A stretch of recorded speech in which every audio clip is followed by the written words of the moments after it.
First Lady Fowler for helping set this up and for allowing us to use your church. Appreciate that. So the purpose of tonight's meeting is we want to hear from you. We want to hear what we're doing well, what we're doing not so well, and what we need to do differently to positively impact patient experience. This is a no-holds-barred session.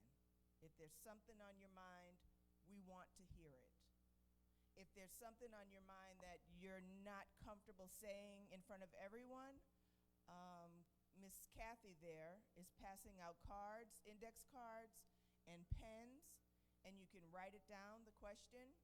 I can either ask it for you without telling who it is, or if you want a personal response, leave me your phone number and email, and I will find out the answer and get it back to you, okay? But no holds barred. We really want to hear the honest truth. What are we doing well? What are we doing not so well? And what should we do differently? What more can we do to positively impact patient experience? Okay? I am going to pass it over to, let me say this too. You may have been expecting Carlisle Walton, who is the CEO of Phoebe Sumter. Carlisle, right now, believe it or not, is stuck in Iceland. He went on a trip, and apparently while he was there, Iceland got more snow than they have in 104 years. So he's snowed in Iceland. But he sends his regrets. He really wanted to be here. He was looking forward to this as much as I was. But in his stead, we have the other members from the executive team, and I'm going to pass it to Kelsey Reed, who is our Chief Nursing Officer and Chief Operations Officer at Phoebe Sumter. Good evening, everyone. Thank you all so much for being here tonight and for having us. We look forward to this conversation. I will tell you that we are constantly looking for how we can grow as a hospital and as a community, and it takes feedback. It takes feedback from our customers to know what can we do better, what can we do differently. And I will tell you, nothing's off the table either. So please be as open as you want to be tonight. Know that we will receive that feedback well, and we will take it forward so that we can continue to grow as an organization. Again, I'm Kelsey Reed. I've been with with Phoebe with the organization for 8 years, and at Phoebe Sumter since March. So I'm the newest one to the Phoebe Sumter team. These people have been here much longer at Phoebe Sumter than I have, but I will share with you that it is truly a special place. And I hope that if you've had to enjoy our services at Phoebe Sumter, that you felt that. But when you walk in, you feel it's a different feel, right? It is a very special place. And we have a committed group of team members that are truly genuine about what they do and what we do, wanting to get better.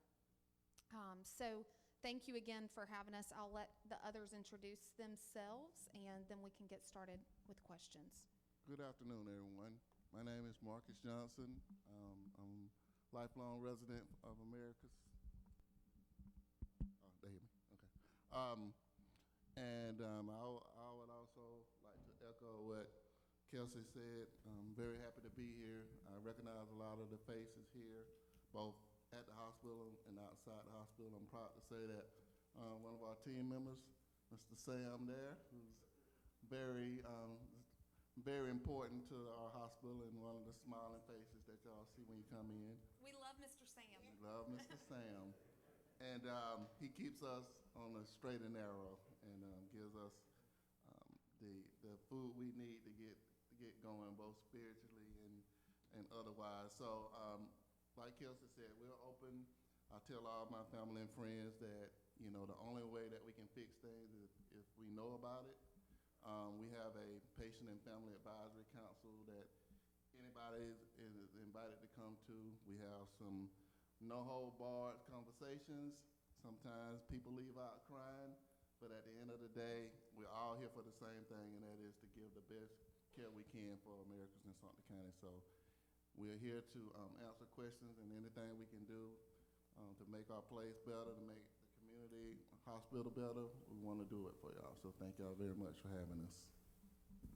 Hello, everybody. I'm Michelle Doggett, and I'm the Vice President of Finance at Phoebe Sumter. I've had this role for about 7 years. Can y'all hear me without this? I've had it about 7 years, but I've been at the hospital for 35 years. I started off right out of college in data processing and just kind of worked my way up. But we do feel like we're a family, and we want to treat everybody like family. So please give us encouragement and opportunities to improve if we need it, and then also point out the things that we're doing well if you can. Thank you. Good evening, I'm Jeannie Giles. I was born and raised in Americus. I started working at the age of 20 at Sumter Regional, and I have been with the hospital ever since. Very passionate about this community and about our hospital, and I look forward to hearing your feedback. I am the director of surgical services, newborn nursery, LDRP, which is the labor and delivery unit, and oncology. So I welcome your feedback. Glad to be here. Questions? All right. So I'll start it off, and then if you have a question, feel free to come up to the mic and ask away. I'll let you decide who's going to take the question. Is it true that the best health care is given according to the insurance a person has? That is absolutely not true. The caregivers do not actually know what kind of insurance people have when they come into the hospital. They may find out after the person has started being treated due to pre-certifications and things of that nature, but that is not taken into consideration at all in the care that we provide. No, the nurses have no knowledge of your payer source. The clinical team does not. Yeah, I'll add to that. We are a nonprofit facility, and I have actually worked in a for-profit hospital that insurance of each patient is oftentimes discussed, but that is absolutely not the case at Phoebe Sumter. That does not change at all how we take care of patients. We take care of every single patient the exact same. We do not decide our treatment plan based on what kind of insurance that patient has. Most of the time, the only person that knows that is really the care manager, because that's what they need to know to be able to get those patients the right services that they need. Let's say when they leave the hospital, they need home health or they need durable medical equipment. That's information they have to have and share, but that's the only person that knows what that patient's payer source is. Great, thank you. Then can I just add, I'll just say that, and I didn't get my title, talk about that, to be honest with you, but, as director of patient experience, how you want it? Okay, I'm sorry. How you do? Okay. So as one of my titles is director of patient experience, and it is my job to make sure that anybody that comes to the hospital has the best experience possible, regardless of pay, regardless of creed, regardless of whatever the case may be. And if anything doesn't go to that, to what we feel like is the best outcome, then, I mean, I get calls, Facebook messages, anything you want to think of all the time. But we will investigate to the fullest of the extent that we can to make sure that everything goes the way it's supposed to. And if it doesn't, then just call me and we will definitely discuss it. We are, as I said about our meetings, we're as transparent as can be. And anybody, I'm from Americas, anybody that comes to that emergency room could be my cousin, mama, friend, whatever the case may be. So it doesn't do us any good to play favorites or to say this person or that person, because at the end of the day, if they come to the hospital, they need help regardless, and that's what we're here for. Thank you. Thank you. Does Phoebe have programs or grants that help those that can't pay for their health care? If so, how does someone go about obtaining that information, and what is the process? We do have a financial assistance policy that anybody can apply for, that you fill out some paperwork and submit it, and it's based on the federal poverty guidelines. So, everybody up to, I think it's 400% of the federal poverty level gets some sort of discount on their charges. And we apply that after insurance as well. If you have insurance and you have co-pays and deductibles, you can still apply for financial assistance to help offset those fees as well.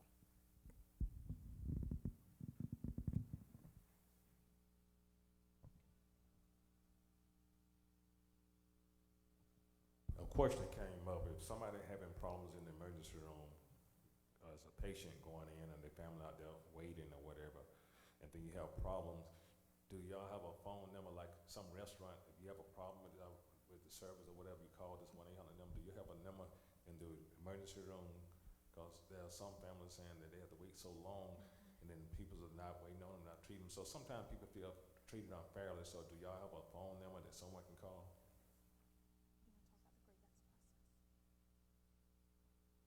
So that's a great question. So let me just say, we have a patient representative in the emergency center, and that's their job to get any complaints. But also, anybody that you come up into the hospital, if there's something that's not going on right, you can just say, I would like to speak to a patient representative, and they will get somebody immediately. If it's after hours, it's generally the house supervisor that will come and talk to them, but within 24 hours, if not sooner, we will definitely tackle it the next morning and get to the bottom of it. And Marcus, is that the EC and the hospital for patients that are admitted? They can ask for a patient Yes. patient representative? Yes, that's part of DND, where they have to have a number that they can call or somebody that they can ask somebody. And I do want to talk a little bit about the emergency room wait times. I'm glad you brought that up. And I just want to share with you all that we are aware and we know that our wait times are longer than what they need to be and what we want them to be, okay? And I'll be very, very transparent about that. I will also tell y'all we are doing a lot of focused work around improving wait times in the emergency department. We see around, on average, 75 patients a day in our emergency room. And we have 14 beds in the ER. So we churn a good volume of patients in that emergency room, and our team members do a great job in doing so. But we also know that we have some processes that we need to work through to improve that flow so that you don't have to wait as long when you need care. So just a few things that we're doing, because I want you to know the work that's going on behind the scenes. One, we have started what we call a provider and triage model. We often refer to that as PIT. So that's where we have a provider physically in the waiting room, in that lobby, that can triage and see patients quickly. Sometimes that patient may need to be one that they have a higher score and need to get to the back quickly, and we need to do some quick imaging and labs and get them taken care of rapidly. Or it may be a patient that the provider says, I have what I need, I can diagnose and treat them right here in the lobby, and then I can effectively discharge them and they've gotten the care that they need at that time. And that has a direct impact on improving wait times in our emergency room. In saying that, we have been working very, very hard on increasing our provider staffing in the emergency room so that we can run that provider and triage model 24/7. Angel's with us tonight, who's our Director of Medical Staff Services, and each and every day she is working on getting more providers credentialed so that they can be there to take care of our patients at PB Sumter. And we have a new emergency room provider starting next week after, who's going to be great for our community.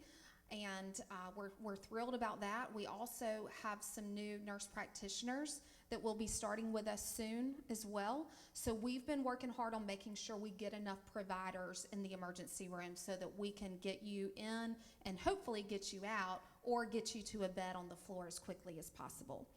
Some other things that we're doing, we've been really focused on improving our turnaround times for radiology. So if you need a CT scan or if you need an MRI or an X-ray, working to get that read as quickly as possible.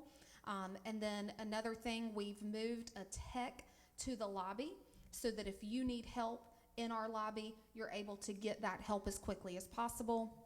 And then we've also added a unit secretary position that can help more with some administrative tasks so that our charge nurse can really be what I refer to as an air traffic controller and keeping things running smoothly in the department.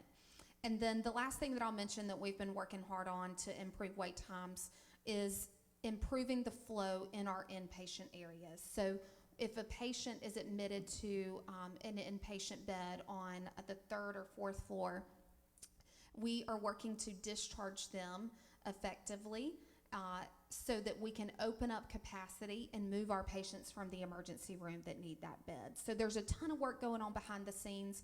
We hear you and we know that those wait times aren't what they should be right now, but I can assure you that we are working hard on it. We focus heavily on our length of stay in the emergency room. I will say we've been able to decrease it by 20 minutes for this past month. You may say, okay, only 20 minutes, but remember that's an average. So it's hard to even decrease that by 5 minutes. So 20 minutes is good. We still have about 30 more minutes we need to shave off to be able to meet our target. So we're doing some great work. We're not there yet, but just know that we are working hard on improving those wait times.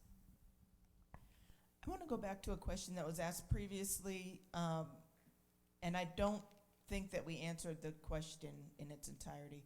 How does someone go about obtaining the information for financial assistance? There's a link on our webpage. So if you go to the Phoebe Health System, there's a link that you can click about financial assistance if you need help paying your bill. And there's a form you have to fill out, and you'll get a call from someone in patient accounting that will go through the process with you. So it's right there on our website.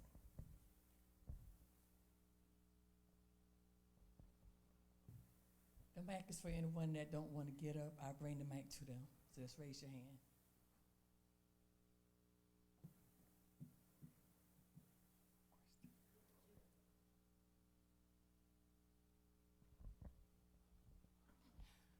My question is about using Freesia when you're pre-registering.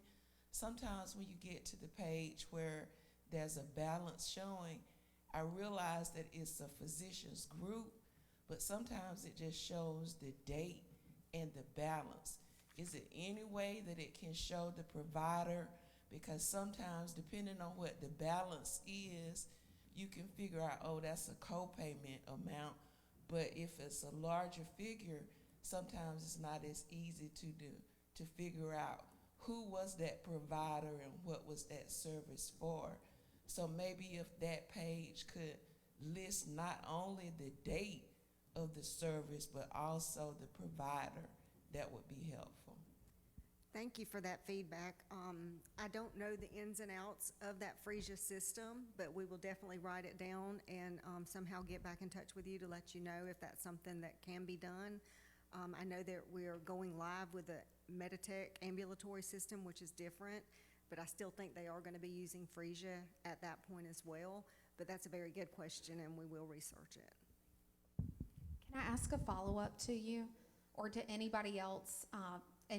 Because I want the feedback. What was your experience using that Freesia tablet? Did you like it, or would you prefer to have somebody face-to-face asking you those questions? So face-to-face would be the preference. I ask that because we have considered and had discussion recently of, do we still want to continue to use Freesia? Because we feel like our customers deserve that face-to-face interaction. So that is certainly something that we've had some discussion on recently. And the other question I have for you, when you're using that Freesia tablet, are you more inclined to just want to get to the end to finish it because you got to get to you're waiting for what's next, right? So maybe there might be that time where you're not truly validating that information. Is that correct? Because you're trying to get it done, right? Okay. I use it on the cell phone. Mm. I actually like using it. Okay. Checking in on the cell phone. Prior to your appointment. Yes. Yeah. I've done it that way too. And I prefer that over the actual tablet, I feel like. Okay. Thank y'all. That helps us know what direction to go as we make these decisions.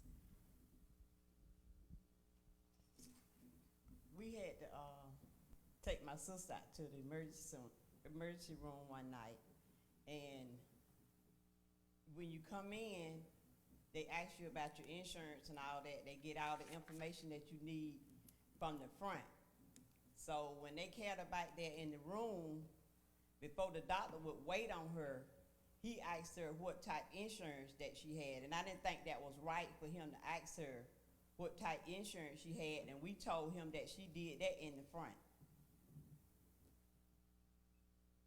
Was this recently? It was probably the beginning of the year. Okay, thank you. Afterwards, if you don't mind, I may have a follow-up discussion with you. That should not happen, okay? I'll just say that should not be a question that our doctors are asking. So I apologize that that happened, but know that we will follow up, okay? Thank you for sharing that.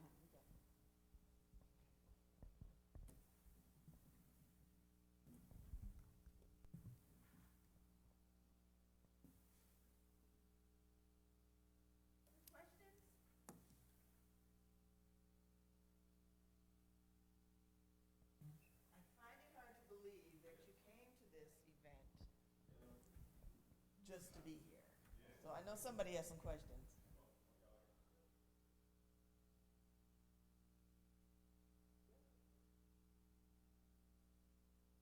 Sir, do you need the mic?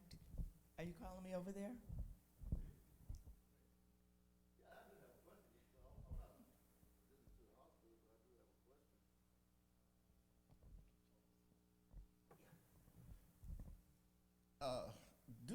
Do the hospital have a time limit on a patient stay?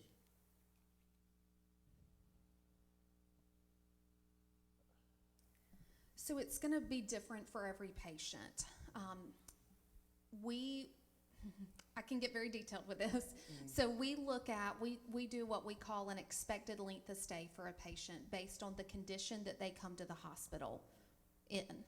Now, that doesn't mean that when that patient meets that expected length of stay, we say, okay, you got to go, right? We are going to make sure that that patient has met maximum medical benefit, but that they also have a safe discharge plan. So it's very individualistic, but when that patient has met that maximum medical benefit, and when we've established, okay, this patient has a safe discharge plan, whether it be to go home or go to a nursing home or home with home health services, that's when we say this patient's ready for discharge. So they have to have met both of those items. And that is something that we discuss every single day about every single patient. So every morning in our facility, we do what we call multidisciplinary rounds. So every single patient in the facility is discussed with the care team. And we talk about how the patient's doing, how did they do overnight, are they improving, are they not improving, what in the treatment plan do we need to change? And then we also talk about what the plan is for discharge. Do they have the services that they need?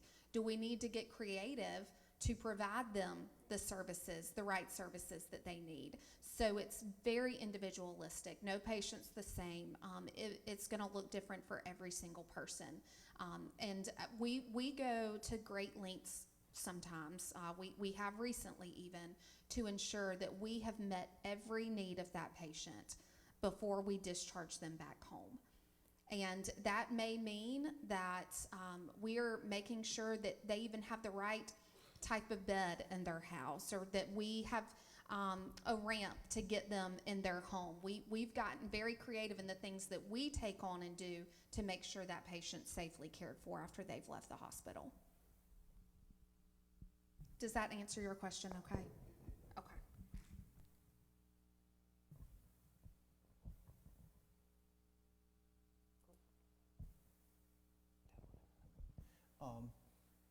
I've got a question. You kind of covered it a little bit, but I need more clarity. But this is a situation. I was talking to a cousin on last night, and his insurance with the new change over with the government and stuff. I think he has Obamacare or affordable. He said it went 4 times what it was. What he used to pay per month, it was 4 times that amount. He was very upset, and he said just gonna let the insurance just go. But my concern was if someone come to the hospital that don't have insurance for whatever reason, then could you give me a little more clarity? I know you mentioned the financial sheet. Could you give me a little more clarity on that? Are you asking in terms of like getting the bill after the Right. treatment or actually being treated? Uh, Because you're gonna be treated no matter I what. know you're gonna be treated, but he was Okay. concerned about the bill Okay. part, yes. Okay, yes, there's, as Jen said, the, financial assistance policy is available on the website. It's a form that you'll fill out with basic information, name, address, number of people in your household, income, all that kind of stuff. You can also come up to, the hospital and see one of our patient accounting representatives, Darlene Story, and we have a vacant position right now, but they can walk you through that process, tell you exactly what you need, and then it's, put into a computer system that, says how much you qualify, and after that, you can, set up payment plans for what's left over, if there's anything left over. We have many people that just don't take the time to fill out the financial assistance policy in some cases, so we encourage people, fill it out. Even if you don't think you're gonna qualify, fill it out, because you'll be surprised at the 400% of the poverty level and the discount that you'll get. Does that answer your question? Okay.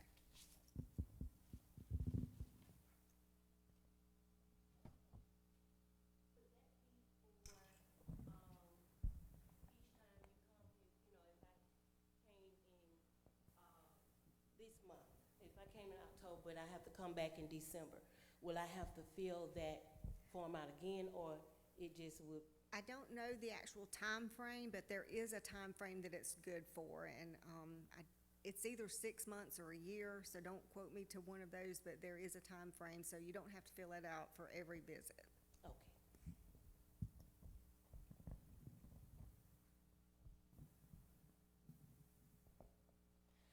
I want to share a little bit with you about another project we're working on. Because we're a not-for-profit hospital, every 3 years we have to do what's called a community health needs assessment. And what that is looking at the community, talking with community members, talking with organizations in Sumter County, and asking them, what are the health priorities for this area? What keeps you up at night? We've finished that part with gathering all the data, and there were 4 things, and Marcus, keep me honest. There were 4 things that came up. First was access to care, and that was mostly for people in rural areas or people who don't have insurance. The next thing was Mental health. mental health, thank you. Mental health and mental health disorders, apparently, based on the data we gathered, that is a big issue here. It's not only here. We also had to do it for our hospital in Albany and for our hospital in Sylvester, and they too had access to care and mental health issues. Sumter also had women's health was a priority. And then the last one, remember? Wellness, well-being and quality of life, I think it was. Well-being and quality of life. And that encompasses a lot of things. Transportation or lack of transportation. Are you getting enough food to eat? So things like that. So we're in the process of putting together an implementation plan, and that plan will be a step-by-step, what we will focus on over the next 3 years to make sure that we show improvement, that Sumter County and surrounding counties show improvement in those 4 areas. So I just wanted to put that out there so you know that, we know what the issues are in this area, and we are working to address them.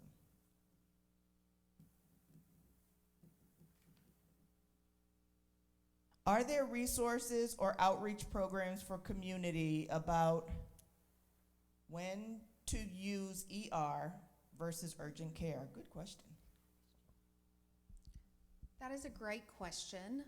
I think we have those resources out there, but we probably don't communicate it enough. And I will share with you that many of our primary care providers, they do a good job of communicating to their patients if you have a relationship with them. This is a symptom that you need to go to the ER for, and this is one that you need to go to the urgent care for. But I think that it's upon us to do a better job communicating and differentiating between those 2 things. Because many times we do have patients that come to the emergency room, and we provide the care for them there, but if it may have been a symptom that they could have been treated in an urgent care for. And if so, their wait time probably would have been shorter, right? And they wouldn't have had to be exposed to so many different people and other things going on in the emergency room. So I don't think we do enough in that regard. I think we can do more, and that's good feedback, something we can take away and make sure as we do community promotions, that's one thing that we consider. Yeah, that would fall under access Right. for us. So that's and doing a marketing campaign about access is part of our implementation plan. So, And we've that fits definitely right been in. in discussion about potential urgent care facility, if that's something that we need to add to the community. So again, I said at the beginning, nothing's off the table. So if there's a service or a need that you have, please share that with us, because we have a growth mindset. That's what we're here to do. We're here to grow. We're here to learn from you all what those needs are so that we can do better and make it happen. Okay, I have a question for someone. They want to know, they have a 97-year-old grandmother, and when they left the nursing home, they have to wear pads. But when they go to the hospital, they don't put pads on them. And when they go into the room to see them, they smell real pissy. And I'm sorry about how I said that. They just want to know why they don't put diapers on them like they do at the nursing home when they have to come there, especially that's something that they have to wear. So that is, I will definitely take that one. That is something that we implemented this year. That is a change that we have made at Phoebe Sumter, and I'll share some backstory on that. We are doing everything in our power to make sure that we are decreasing the chance of a patient developing a pressure injury. Many patients, when they come to us from some facilities, they may already have the beginning stages of a pressure injury. And our goal... Can you explain what that is? Yes. So a pressure injury is skin breakdown that occurs after a patient has been typically lying or has pressure against a hard surface for an extended period of time. Bed sore. Yes, bed sore. Thank you. That's an easier term. I get very medical, okay? You have to keep me grounded with my medical terminology. And so oftentimes when that happens, it starts very small and then it progresses. And so we stage that, stage 1, stage 2, stage 3, stage 4. The goal is that we don't want that to open up because it can potentially become infected and the patient can get very, very sick because of it. So in effort to reduce pressure injuries, to reduce the occurrence of a patient developing a bed sore, we have eliminated briefs.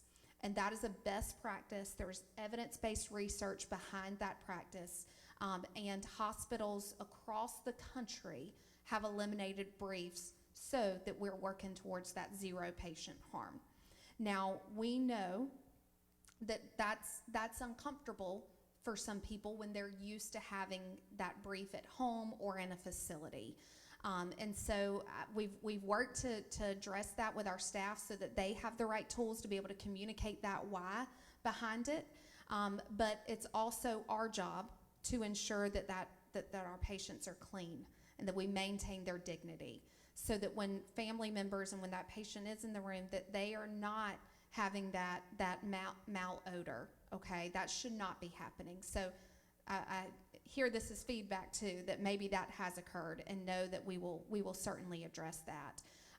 Because as we remove that brief, that diaper, we have to do our part to ensure that we're cleaning those patients consistently, turning them every 2 hours, making sure that they've got the right preventative tools in place. But that is a change, and that's a change that's been hard. It's been hard for our patients, and it's been hard for our staff too.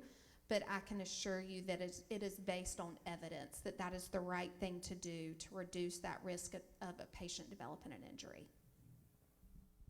I have another question here. How are patients prioritized for care, especially when the ER is crowded?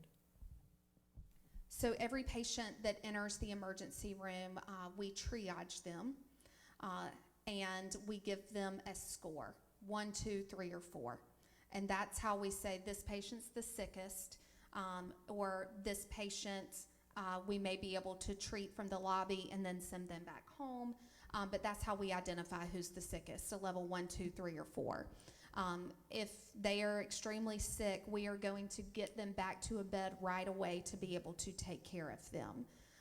If they have something that we triage as a lower level, that's a patient that we may go ahead and place in the waiting room, as we prioritize those patients that are the highest level of severity. I do want to say it's not subjective. So it's very objective, meaning that if the patient's vital signs or their labs or their physical condition is a certain way, they get that higher score. That means that they are sicker and need that care emergently. Got a question. Many times, to be in the corner, many times I deal with families, they have concern, especially if their loved one passed. Did the hospital, did the doctor do everything they possibly can, or did they do something, didn't do enough, or whatever? After someone passed, if there's an assessment, going back through the records or whatever, make sure that, because many families come, they want to sue, and a lot of times they come on, be honest, talk to the coroner, trying to find out, did you do everything right? Because I'm suing or whatever. Then my thing is trying to solve the problem, make sure that everything was done right. Do y'all do an assessment to make sure that everything, take care of that family, can get some closure? We absolutely do. So I'll talk to you a little bit about our reporting process that we have, our internal reporting process. So any patient that passes away in our facility, or any patient that deteriorates and we end up having to care for them emergently, we place an internal record, we have an internal reporting system that we call our PERT system. And in that's placed, and we, as a leadership team, we review that every single day. Every single morning, I get notification, and I can assure you that I read every single one of them, of every event that took place within our facility over the past 24 hours. And we are able to then dive into that record, as you mentioned, to see, did we have opportunity to do things differently, and could that have resulted in a different outcome for that patient? And if we find ourselves in a position where we say yes, and I can assure you that we own that. We are very transparent about that. We own our opportunities. And that is loud and clear throughout our health system. Our job is to protect the patient and not harm the patient. Keep me safe, heal me, and be nice to me. Those are the 3 things that our health system CEO says in new employee orientation that are most important to what we do. So number 1, keep that patient safe. So if we ever find that we potentially had opportunity to do better and do differently for that patient, then we dive into that. The next step for that process is then we do what we call a root cause analysis. And so we look at it from every angle, and we say, this is what we should have done differently, and we put it into action. We've made a lot of progress, I feel like, over the past few years in how we address those safety events and safety opportunities so that we are all moving in the same direction of we're getting better. We're focused on improving our outcomes so that we're learning from every situation and saying, okay, this is how we can do better for that patient. And anytime we do have an event that maybe had an adverse outcome where we feel like we could have done something better, we put in place within 24 hours what we call a stopgap. So saying this is what we're doing right away for us to improve and for this not to potentially happen again. And that's not only, just to clarify, that's not only if a patient dies Right. in our care. That's if someone trips and falls. But we want to investigate, what did they trip over? Why was it there? Who left it there? How can we make sure it doesn't happen again? So anything that could have been a safety issue or that actually was a safety issue and caused harm, whether it caused harm or not, really, we're required to put in a PERTS, we call it, into the system that Kelsey was mentioning. We're required to put that in. So when Kelsey says every morning, that's the first thing she does is look at the PERTS for the last 24 hours. It's not to say someone died in the last 24 hours, but someone may have tripped, or maybe a patient got out of the bed and fell. So we're very, very conscious of what's happening for patients and employees at the hospital and trying to keep everyone safe. And visitors even too. I know recently I saw an increase in the number of visitor falls that we had, and it was in the lobby and then in our parking lot. So we even went to our EVS team and said, did we change the type of floor cleaner that we're using, because we've seen an increase in visitor falls in the lobby. So even that detailed of looking at every opportunity that we had and addressing it head on. Another question. Sometimes family members, I'm trying to talk for families really, some of the questions that come up. If baby found, not necessarily, something went wrong with their loved one, like I said, if they fall or died or demise or whatever, they'll say, Phoebe's gonna change the record. Sometimes family members say, I'm trying to get the medical record and I can't get the medical record. What are the proper procedure for a family member to get medical record? Not so, cause they say, well, they ain't giving me the medical record cause they probably trying to change the medical record. These things that come up in the community. So what the best way of for a family member to get medical records if something happened to their loved one in the hospital, whether they pass or not pass. Anybody, any family member, if they are authorized and a primary or secondary contact for that patient, then they can request through medical records a copy of that patient's medical record, if authorized. Now, one thing that I encourage everybody to do is sign up for the patient portal. Okay, that is going to be your easiest way to have immediate access of that record. And I say this as my father was just in the hospital twice now, a few weeks ago, and I was able to be in his hospital room, pull up his record on the portal, and immediately had those results, was able to even make sure he had them all in his phone so that when he went back to his doctor for his follow-up visit, everything was right there in the portal for him. But that is the best tool, one of the best tools that I feel like we have for our patients to have their records in real time, is to be on that patient portal. Anybody any patient that's received care at our facility has access to that patient portal. And I highly, highly recommend it to everybody. So tell your friends, tell your family, if they haven't already, get on the patient portal. It's a game changer. How would they access the portal? How do they get on it? So you can go to the Phoebe Health portal. You can just type it into your browser on your Google or however you want to get to it. You can type it in the browser, and it will ask you if you were seen in the hospital or if it was an outpatient visit. Okay, you would click on either one of those. Let's say it was the hospital. You will need to put in your information, your social security number, your date of birth, those pertinent details for you to be able to see your record.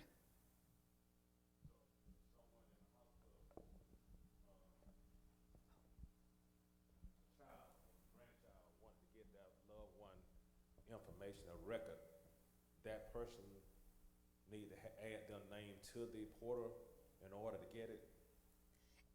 No, as long as you have that patient's information, those key identifiers, they would be able to get on it. Like, for example, for my dad, right? I knew I was sitting there with him. I was able to sign him up for the portal because he was able to give me his birthday, his social security, those details. Yes. They would have to have the patient's username and Right, right. And on the question of getting a copy of the record, they do go through medical records to get that, but the providers have a certain amount of time to be able to close out the chart. They have to sign off on the charts and all that. And I don't believe you can get a copy of the medical record until the chart has been closed out. But I think it's 14 days maybe. It is. To close out the record. So if they're currently in the hospital, they would not be able to get an official copy of the record until that record had been closed. And again, you have to be authorized to pick that patient's record up. You have to be a contact listed in that patient's chart.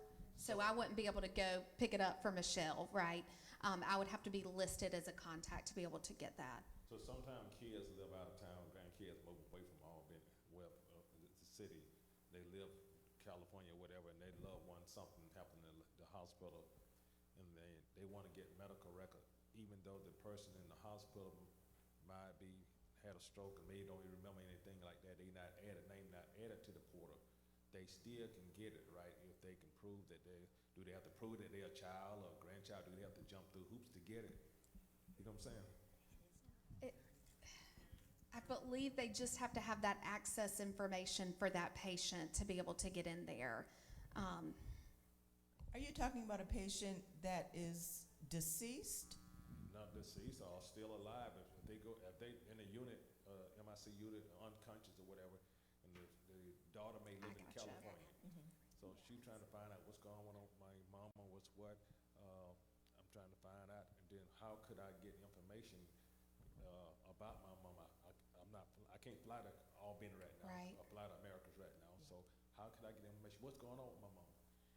I would think that they could, and correct me if I'm wrong, anyone, I would think that they would be able to speak to their mom and say, hey, I'm going to sign you up from the portal. I'm in California, but I'm going to sign you up for the portal, do the whole username, password, and then they'd have access to everything. Definitely if the patient's conscious, right? But if not, that could pose a challenge, that's for sure. But that happens a lot. Right, and yes, it does happen a lot. And at that point, then we rely on our care team members to provide those updates. That they're contacting you if you're not physically there. They're contacting you on the phone to provide you those updates. If you're authorized. authorized. Yes, if you're a primary or secondary contact on that patient's record. We take that very seriously because I'm sure you all can imagine that there's times where somebody may not have the best of intentions when So it's important, family members, to be on the portal, get with your loved one before Yes. something happened, that your name be added so it'll be less problem that you'll have in order to get records or anything that you need. Absolutely. So that's something I think need to be put out there a little bit more because those questions come up a lot seriously with me. They live in California, New York, or whatever, and they can't get the information about their loved one. And then my thing is this: you should be able to go through medical records, but then, I tried to call them, they don't want to. They give me the jumping. I got to jump through hoops or whatever. So again, before someone gets sick or whatever, if they go into the hospital just for a headache or whatever, have them go ahead and add your name to the portal. Yes. That's what you recommend, right? Yes, absolutely. Pastor Powell, let me also say, because this is a situation that happens a lot in my area, so to speak, and just to be as transparent as I can be, a lot of times there's infighting in the family. A lot of times there are situations where the patient doesn't want certain family members to know things, even though that family member wants to know it. It's a lot of that too. So the the person in California might be that particular person that person doesn't want to know their records, but they didn't tell them that. So I guess what I'm saying is that there needs to be serious conversations in everybody's family before somebody gets sick, because once emotions get involved, it gets very hard. But there's usually an authorized person on those charts, and that's who we have to talk to, even if they have 10 kids. But it's up to those family members to talk amongst themselves to say, we're gonna do what's best for our mom, father, whoever the case may be, and let's not get into the weeds of fighting and things like that, because it gets very messy sometimes, and it doesn't help the patient. It's good to have a living will. It's good to talk about health things. You know, my mom, since I was little, she's been talking to me and my sisters about certain things, about insurance and things, because she knows if something happens, we're going to be too emotional to think about it then. So we need to think about all that stuff before somebody gets to the hospital. And those are difficult and uncomfortable conversations to have, but they are necessary. And another good document to have is a medical power of attorney. You know, there's a financial power of attorney, and there's also a medical power of attorney that's a good document to have. And in that case, they'd be able to make medical decisions for their loved one? That's right. This is a question that's pretty specific, so I'm not sure that any of us will be able to answer it, actually. What is the best medical insurance for the hospital and doctor's office? If anybody can figure it out, let me know. Yeah, well, we would love to know. They are always changing, and I mean, there's too many of them to even venture a guess. I have a close relative, I'm not gonna tell you, but he was in the hospital. He been transferred now, but I visited him, and he had a stroke. And just like a fly on the wall, had the privilege to listen to I don't know what this guy title was, but he was questioning him. He had a battery of question that he was asking my uncle personal. It wasn't personal, it was just kind of surface questions. And my uncle requested to leave the hospital briefly. And he had good bedside manners, but he told him, no, we're not going to allow you to leave. And a siren went off in my head. At what point do a patient lose their right to make a decision like that? Our patients always have the right to make that decision. Now, one thing that I want us to be careful about is that we oftentimes have to determine, does that patient have the level of cognition to be able to make that decision as well? So if they were wanting to go ahead and leave the hospital, then patients always have the right to make that decision. Now, oftentimes that's what we refer to as against medical advice. So that's our responsibility to ensure the patient has the right information that medically that we feel like they need to still be in the hospital because they haven't met that maximum medical benefit, that there's still things we need to do for them. They still need that antibiotic. They still need those fluids. They still need that imaging study. So it's our job to educate on the reason why we want that patient to stay with us so that we can care for them. That's what they came to the hospital for. But we have patients that oftentimes will make that decision, and they have the right to do so. Now, we also deal with many patients that their cognition has declined. Mentally, they are not in the state that they once were. And we often have to work really hard to make sure that we're advocating on behalf of that patient when they're not in a position to advocate for the best health of themselves. So those situations can certainly be very challenging, but we navigate them often, and our caregivers do the best job that they can. Now, are we perfect? No, we are not. So could we do better sometimes in those situations? Certainly. But those are very difficult to navigate.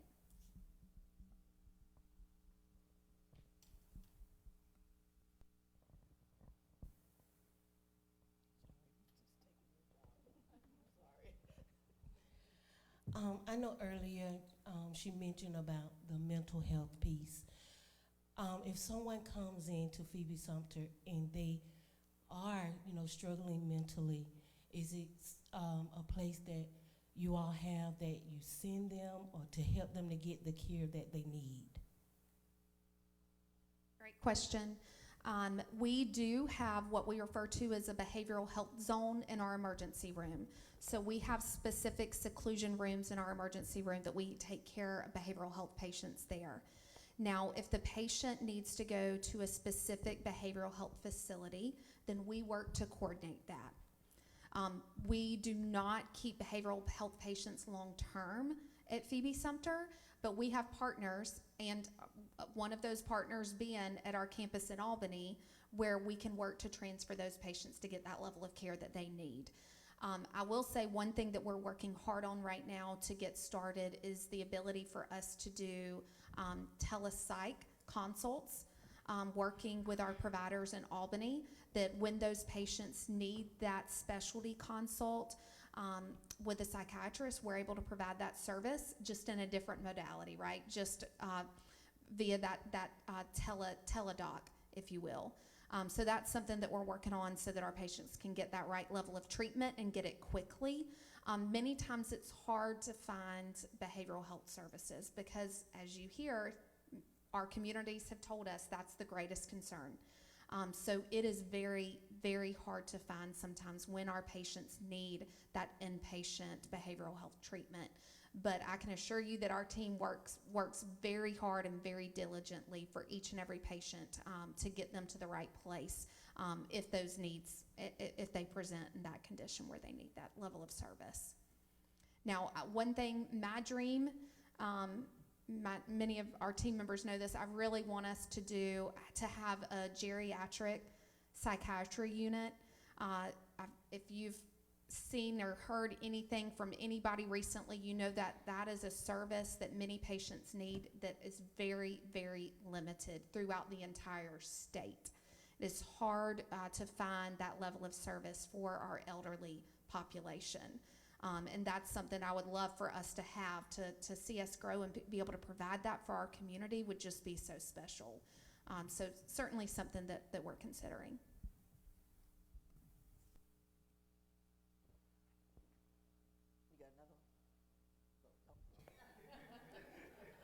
Any other questions?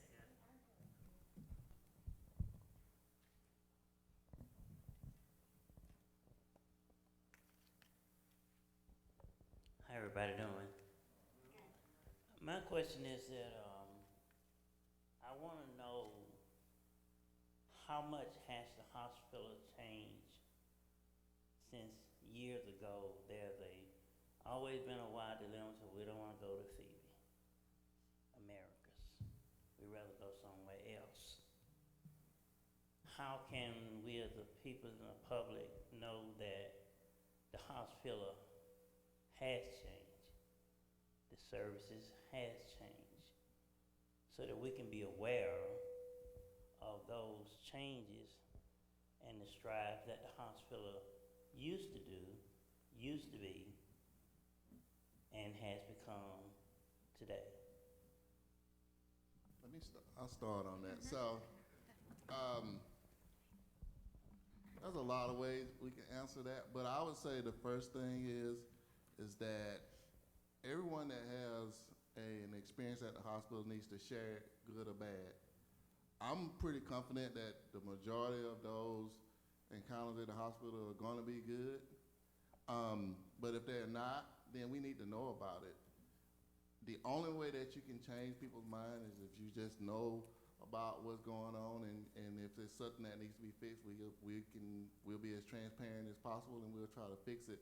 But as a lifelong resident of Americus, and I'm not just saying this because I worked at a hospital, but I know in my heart that things have gotten better. Now, are we 100% where we're supposed to be or where we want to be? No. But things have gotten better because we've worked on it. And I think anybody, if they're honest and true about it, they will say that the hospital is much better than it was because we've just been working on it. Now, to go the extra mile, we need input from people that comes to us, not to Facebook or none of those things. But when we know about things, that's the best way and the most, I would just say the best way. That's the best way that we can get things done.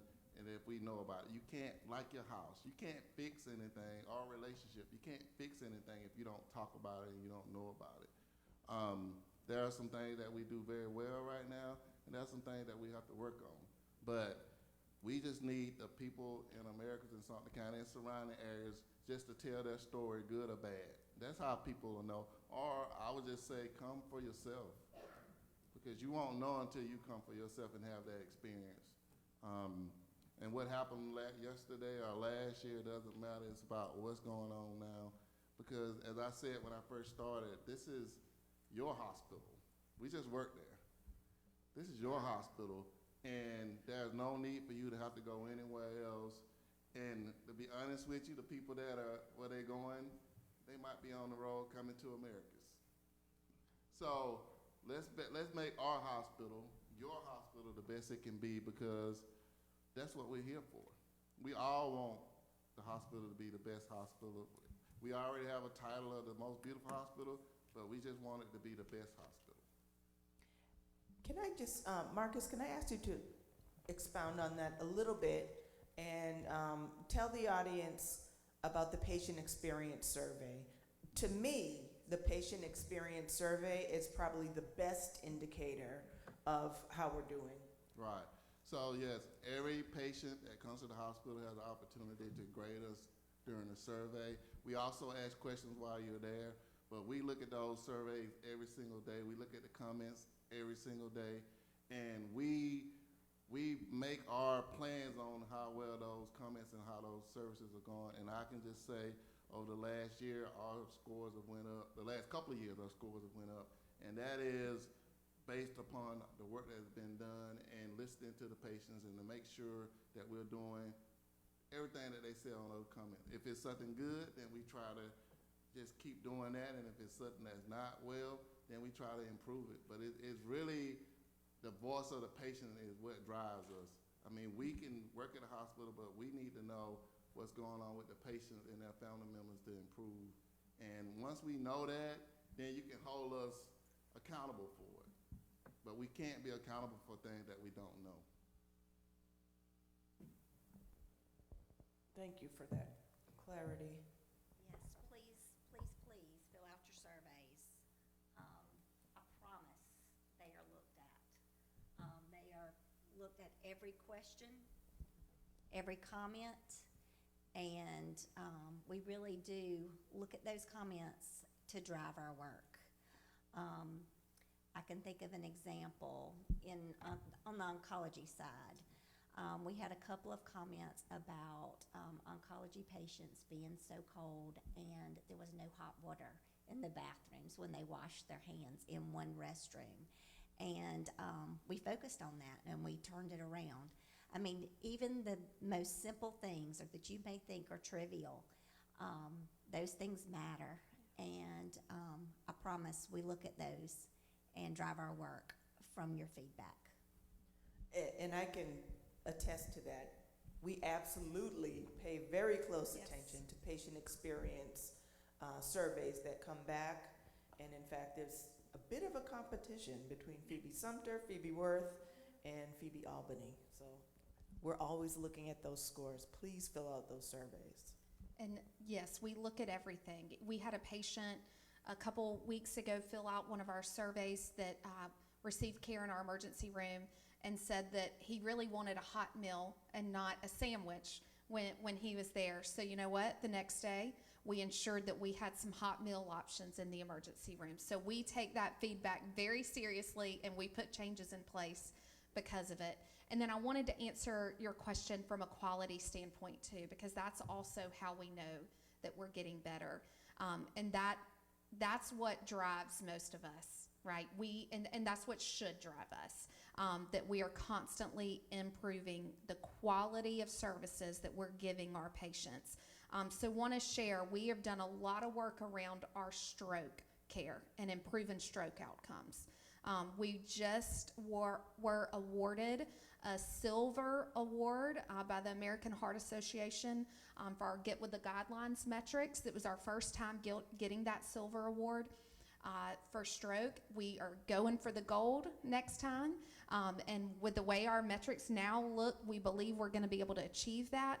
And we want any patient that has signs and symptoms of a stroke to know when they come to Phoebe Sumter, we are going to care for them well, and we are going to care for them fast, because that is so important if a patient may potentially be having a stroke.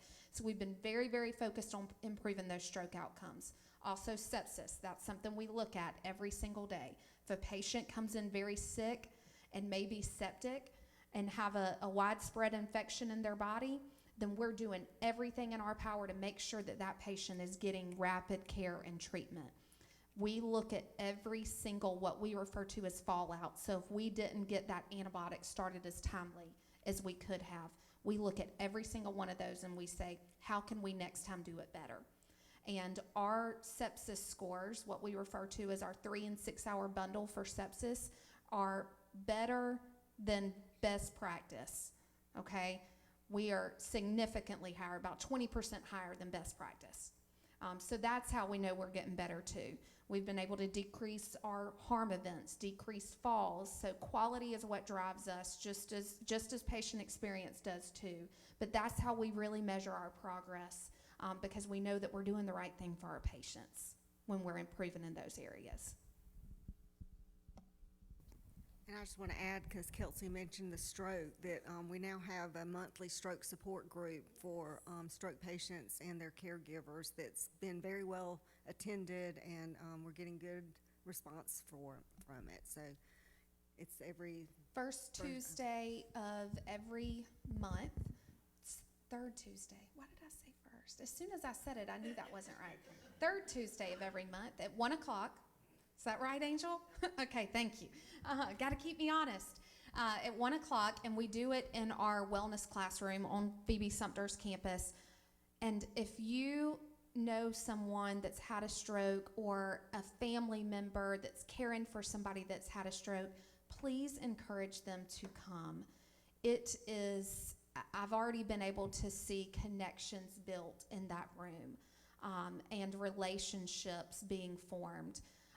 It's really difficult to recover from a stroke. It's also really difficult to be that caregiver. And so having those relationships that you form to learn from one another, what worked for you, and know how that may work for somebody else, that's so important that we're having those discussions.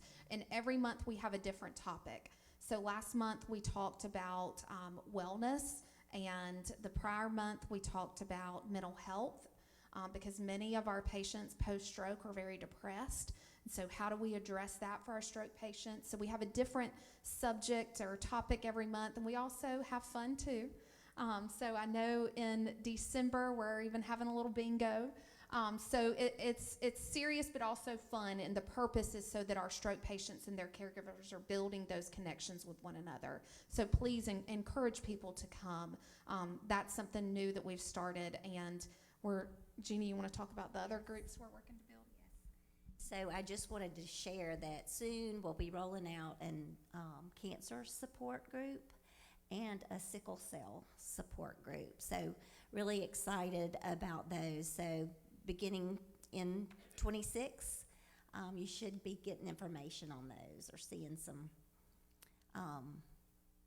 flyers. Yes. We'll make sure we share them as well.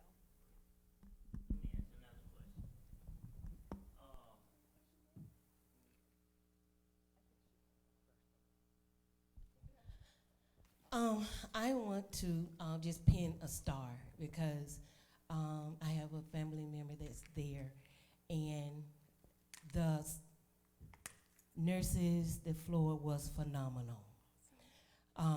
Great service.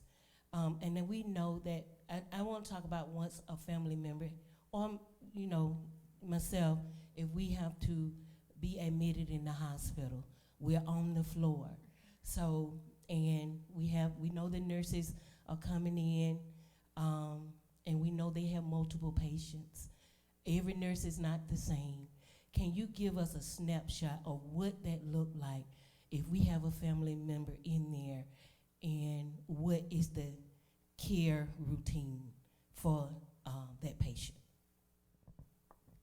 Sure. So typically our nurses have 4 to 5 patients per shift, and they work to prioritize which patient they go to first. Sometimes that can get overwhelming for a nurse, and I always tell my nurses, you can only do one at a time, right? You can't be in 5 rooms at once. So who is your sickest patient? And that's the one you go to first. And then you go to the next one, and then the next one. So typically in the mornings, I'll just go through a quick snapshot of what their morning routine looks like. But typically in the mornings when they get that report from the prior shift, or in the evening when they get that report from the day shift, they then make that determination of who they need to go assess first. As after their assessments, then they work to start giving that patient their medication. That would be the next priority. And then they work to carry out those care orders. So it may be that one patient has a wound care need. It may be that one patient has to have a certain central line started or dressing change that they need to get done. So then they work to prioritize those needs. Now, amidst all of this, they also have to document. And you probably hear a good bit about all the documentation that we have to do. And that is, nobody went to nursing school or medical school to document. I will just say that. That is nobody's favorite task, but it is an important task, and we have to do it. So after they provide that care, they then have to go and document. So many times people may think that, oh, well, they're just sitting at that computer. They're not just sitting at the computer. They're documenting on the care that they carried out, but they're also looking to see from that doctor, what's the update, and is there a treatment, a change in the treatment plan that then that nurse needs to know about and carry out. And then that we also, as I mentioned earlier, we do those multidisciplinary rounds every day, and the nurses are a part of that work too, so that they can speak to what's going on with their patient and advocate on their behalf. But as they juggle many patients, oftentimes we always tell them, go to your sickest patient first. We are working to implement what we call an acuity-based system, so that our nurses on the floor, it's kind of like what I mentioned that we already do in the emergency room when the patient arrives to us, but an acuity-based system that we use on the floor in the inpatient units, that we give each patient a level of acuity, and then we match our staffing to that patient, to that level of acuity, so one nurse is not getting all the sickest patients on the floor, right? So we're working to implement that change too, so that the care can be consistent throughout. Okay, the question wanted to ask was that with all this exciting things that Phoebe is doing, our hospital is doing,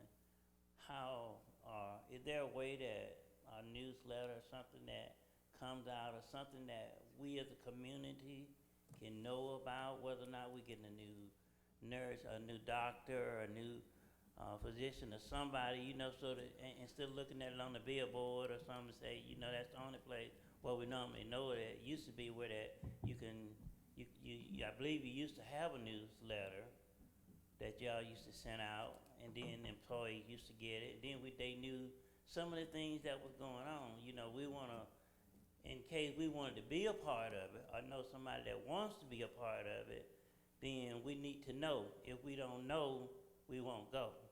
We'll stay at home. We'll go somewhere else. We'll wait on somebody else to tell us about something else. But if this is what we are looking at, and in the world that we're living in, we as the people need to know what's going on. We need to know what Phoebe is working on. We need to know what they're implementing, what they got for our community, so that we can tell our children, our grandchildren, and other people that come around, and we can invite them and say, hey, this is a good place. Go to this place, because they got this right here. And my wife has worked in the hospital for years, and she retired. I used to work there too, so I want to be able to say, this is my hospital. This is what I know. go on from there. So I would just say that it has been very challenging from a media standpoint to figure out the best way to get the word out to everybody, because everybody's different. I have a sister who never goes to her mailbox. So even if I sent her a newsletter, she wouldn't open it. So we have to be cognizant that everybody gets information differently. But we do have to cater to everybody. Right now, of course, we're in a social media age, and a lot of people get their news that way. We do radio advertisements. The newspaper, that's been a challenge because when I was coming up, the circulation of the newspaper is a lot different than it is now. So it is challenging, but what I will say, one of the best ways you can get the word out is word of mouth. That is still the best way because people trust what people say. People are pretty skeptical of the news these days and the things they see. With AI, that's another thing you have to deal with. How do you even know if something's real? But I will definitely trust what my mom says, what my neighbor says, what my church member says, what my pastor says. And as I mentioned before, we are as transparent as we can be. If you want to come to one of our Patient and Family Advisory Council meetings, I promise you, you will get everything that you need, and you will want to go out and tell people. But the best way to get the word out about Phoebe Sumter is just to know it yourself and then just spread it through word of mouth. But we will definitely continue to try to find the best ways, because that's what it is, because there's not one way to communicate with everybody. It's just we're dealing with people from their 70s to their 20s, and everybody wants their information in a different media mode. So we'll continue working on that. Marcus, can you tell the audience if any are interested in joining the Patient and Family Advisory Council, how they might do that? So Pastor Fowler has my information. Mr. Sam over there, which y'all all know, he can get in touch with me and Cynthia as well. But if you just want to call the hospital at 924-6011 and ask for Marcus Johnson, we will get you an invite, and you can be sitting in the room with Mr. Carlisle. He's in Iceland now, but he'll be back. But it is a powerful tool, so you can really kind of see how the hospital works from the inside. And I think you will be very shocked a lot of times about the things that go on in a hospital and what it takes to run a hospital. And the more information that you have, the better you'll be more informed to tell people about what's going on. So it won't be coming from Marcus, it'll be coming from you. Right, and you bringing information to the Patient and Family Advisory Council that we may not have heard if not for you. So please join.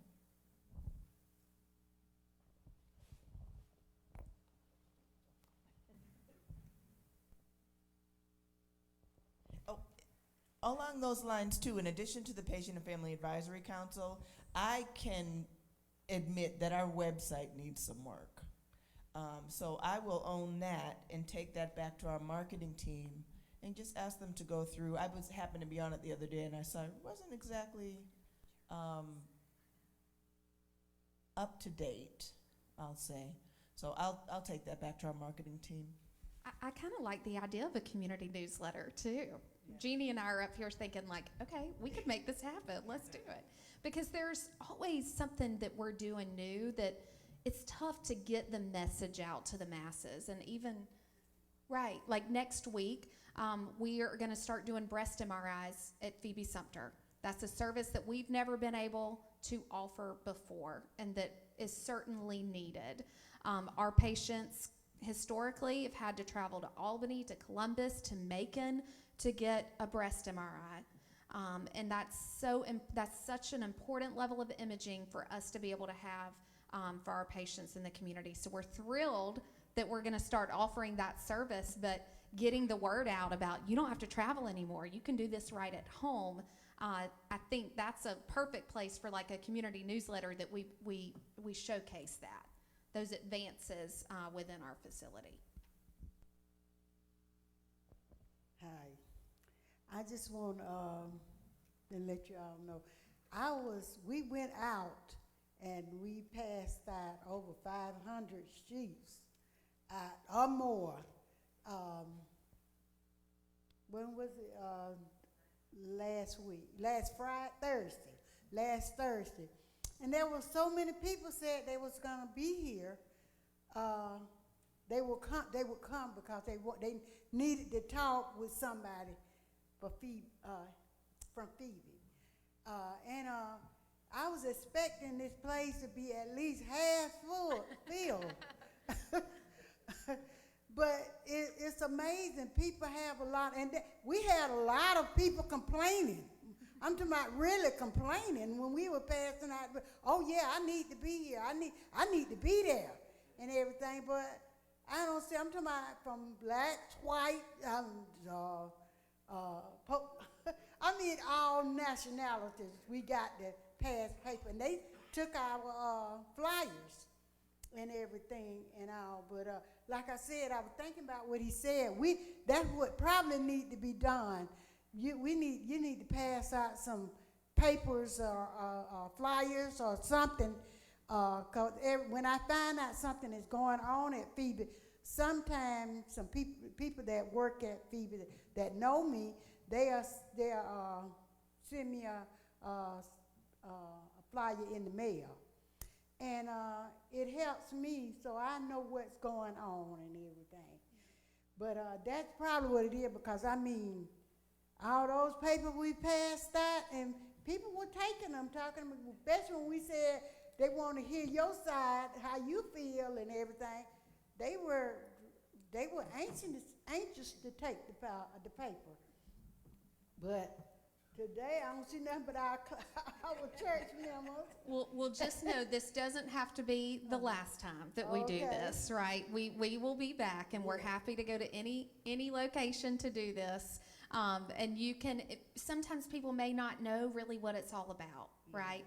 And so that's where we depend on you all to say, hey, come next time. I think this would be great. You can give your feedback. You can offer your suggestions. That we really do care and want to hear that. And so we just ask you to be ambassadors for us and communicating that message out. And you know, it's a little chilly outside too, so people like to stay home when it's cold. So maybe they just decided to stay home. I'll also, and let me just say that, of course, some people are shy too. So, as I said before, you can just give them my phone number. Just tell them to call. I always tell people, just tell them to call me. I won't answer the phone, and we can meet at the hospital. We can meet wherever, but our number one goal is to make our hospital the best hospital it can be. And we can't do that if we don't get the feedback, good or bad. Yeah. And we're not trying to hide. I mean, we're here. We're not going anywhere. This is, again, the majority of my family lives here. So it's not going to do me any good if the hospital isn't great. I want this hospital to be great for my mom, just like anybody else would be. So we all in this together. It's not a we versus they. This is our hospital. Right. This is America's and Sumter County and surrounding counties hospital. We don't want anybody, and we shouldn't have to go anywhere else. We have a great hospital here, and if it's not great, let's do something about it to make it great. That's right. But it's up to us to do that. And if they're not here today, then just tell them to call or come tomorrow. But if there is an issue, we need to know about it. I agree. Marcus, I like what you said, and this is the second time you said it tonight, about this being our hospital. And it is our hospital. Today, we just unveiled a new rule at Phoebe for employees. So if you are a director or higher, if you're in a leadership position, you need to live in the community. We can't have parts of our leadership team living, I don't really know the counties too well, but living in Macon, or Bibb County, living in Bibb County and working at Phoebe. No, you're a part of the community. When you come to Phoebe to be on the leadership team, you need to be part of this community or willing to move and become part of this community. Right. So this is our hospital. We're all in this together. Other questions? Y'all will give them a hand. Great job. I think this was been great information. And my philosophy is I preach the message. If you want change, you need to get to the table. If you ain't at the table, then you need to hush.